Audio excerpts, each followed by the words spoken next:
Hello there guys, what is going on? SonOfChelsea back here again for another edition of Let's Talk Chelsea. Hope you're doing well and keeping safe on this Thursday.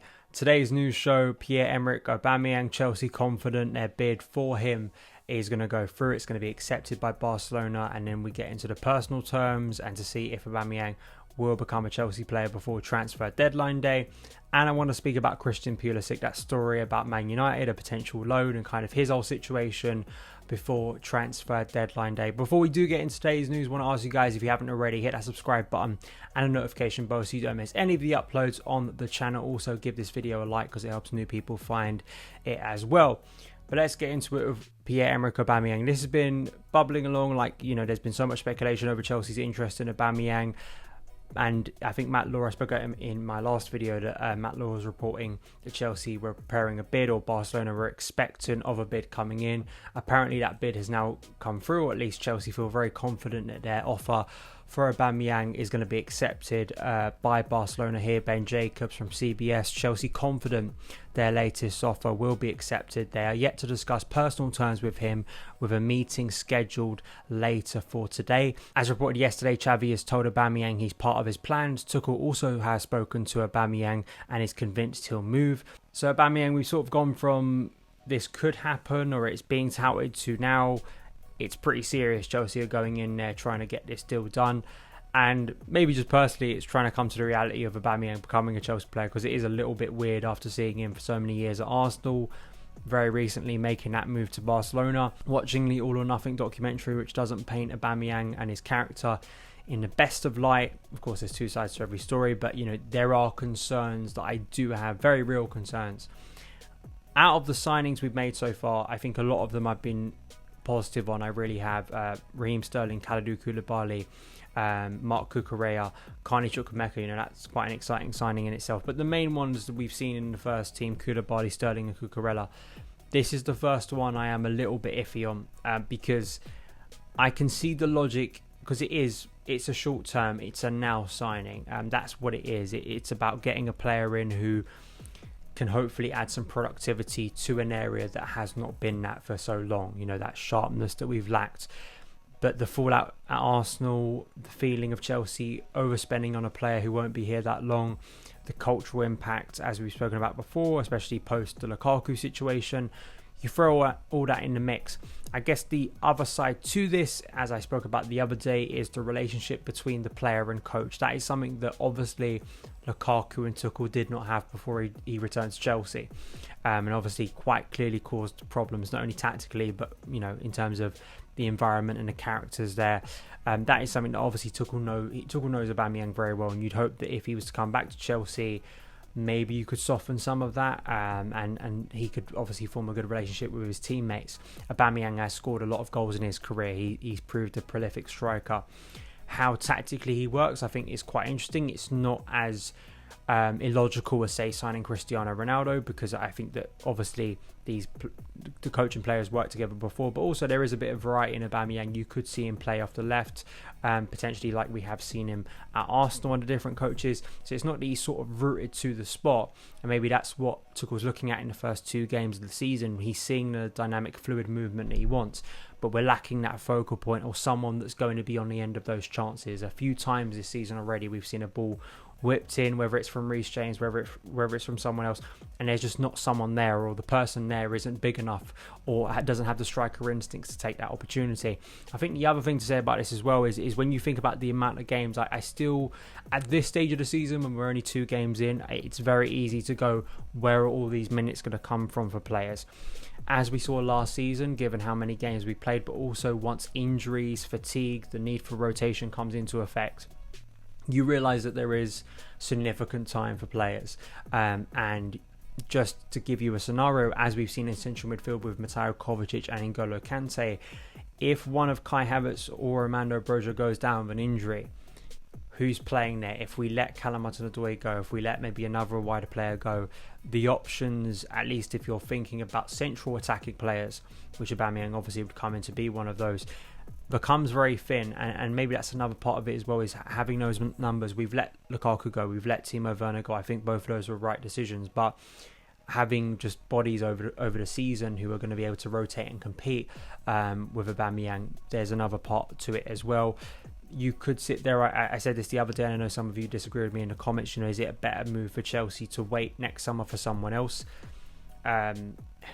I maybe would find it a little bit more interesting because I want to see the development of Armando Broja. I want to see Kai Havertz given sort of a full season to kind of see what he is as a striker, even though I've been quite critical. We're only 2 games in. You have to see that for a longer period of time. But this is quite clearly something Tuchel is pushing and wants. And, it's going to fall down on him, isn't it? In terms of being able to get the best out of a player that's what he's worked well with before. And particularly one who, if he does agree to come back to the Premier League with Chelsea, we need to find that clinical edge from somewhere. And hopefully, even though Aubameyang is a big profile, big name who's going to want first team minutes over the course of the season, hopefully there's going to be enough minutes to give Armando Broja a bit of time to break in as well, could maybe learn off Aubameyang. They could even play together, as a front two. I think there's a few formations that Tuchel could deploy. So let me know your opinions on this. I think that Memphis Depay was another player being linked as kind of one of those attackers that could leave Barcelona. I think stylistically maybe Depay makes a little bit more sense with what Tuchel's done so far. But, Tuchel, his judgment, he's going to be judged on the attack this season. So if Aubameyang comes in, we'll see how it works. It is going to be a little bit strange because apparently he's got an Arsenal tattoo as well. So that could be quite fun if he does end up scoring against Arsenal for Chelsea. But we'll see how it goes. Christian Pulisic, that's the other thing I want to speak about today, because this story came out yesterday from The Athletic. I think Andy Mitten, who is a Man United sort of reporter, I think very well known in Man United circles, are very well connected with the club. Man United sort of considering a loan. Apparently Pulisic would be up for that sort of loan. Of course, this all links back to the World Cup and his involvement, which, he's guaranteed to be involved with the US, but just a concern over his involvement with Chelsea. I want to try and not have the same conversation with Pulisic. I think my end point here is that, and it could be quite symbolic, that Pulisic, Hudson-Odoi and Ziyech could all leave, or at least 2 of them could leave. And I find that quite interesting because you can bunch a lot of these attackers into sort of a similar box of kind of, they've shown promise, there's runs of form that you can sort of pitch to and go, this is why they need to be in the team more. But for injury, for form, for maybe rotation, they've not got the chances that maybe people feel they should have got. Pulisic, I feel I wouldn't send him on loan to Man United. I wouldn't, because all right, they've had an absolutely woeful start to the season, but I think if you're going to let Pulisic go, I think I'd rather a permanent fee for him at this point in his career. I think that makes a little bit more sense. And I've also just always believed that Pulisic, unfortunately, is miscast at Chelsea, maybe by Tuchel, maybe by the player himself. I've constantly said this, that Pulisic is at his best and to me most impactful as kind of a player you don't want touching the ball a lot before it gets into the box. That's kind of where he's always been his most dangerous. You want him finishing. I think he's a finisher. I think that's what he is as a wide player. The majority of his goals scored for Chelsea are kind of the sort of finishes and movements that you'd expect kind of a bigger, bulkier number 9, kind of a poacher, something that Olivier Giroud I think would be quite glad with some of the finishes that Pulisic has had. He's not this guy in a majority of time, especially in the Premier League where he isn't as bulked up. I think that you compare the way Raheem Sterling already, how he's able to shield the ball as a smaller player, compared to Pulisic, who's very easily muscled off the ball. That is a big problem for Pulisic when he wants to dribble and take players on. So I think there's a bit of that. He's never got, and I don't think ever will get, this kind of starring role, at least under Tuchel. It doesn't feel like it at the moment, that he maybe got under Lampard when Lampard very much was giving him that chance. And he quite clearly hasn't quite got up to the same acceleration since that hamstring injury in 2020. I can understand both ways. I think that if he wants to move on and we get a decent fee for him from somebody, if Man United want to pay a good fee for him, then I wouldn't be gutted by it. But at the same time, we've always had that kind of inkling, haven't we, with Pulisic, that there is something more to be had. And again, it comes down to options. I don't think it's sensible to let all of Ziyech, Hudson-Odoi and Pulisic leave before the end of this window, because we've let Werner and Lukaku go. It just comes down to numbers. I think that one of those will remain, but there's a likelihood that you're going to keep one of those players. Apparently all 3 of them are at least frustrated at their situation with Chelsea, and how does that boil during the season? How does that grow, and is it going to be a problem behind the scenes?